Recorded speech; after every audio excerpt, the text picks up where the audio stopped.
I saw him walk in with a cowboy hat. I thought to myself, I could use some of that.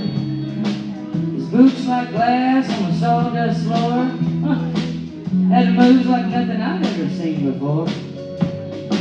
So I walked right up and I pulled him to the side. I handed that man a beer and I looked him in the eyes. And I said, baby, I think you're gonna want to hear this. And then I told him, excuse me, look like you love me. You look like you want me. I want you to come on home.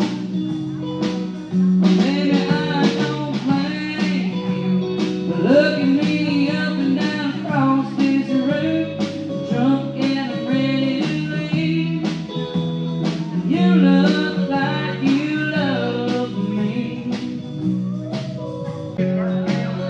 Excuse me, you look like you love me.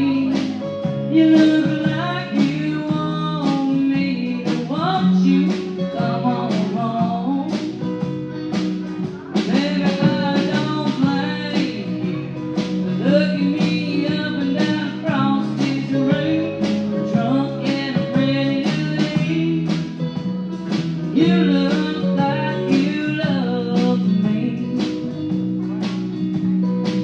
Alright now, so if you ever see a man in a cowboy hat, and you think to yourself, I could use some of that, don't waste your time, just give him this here line, goes a little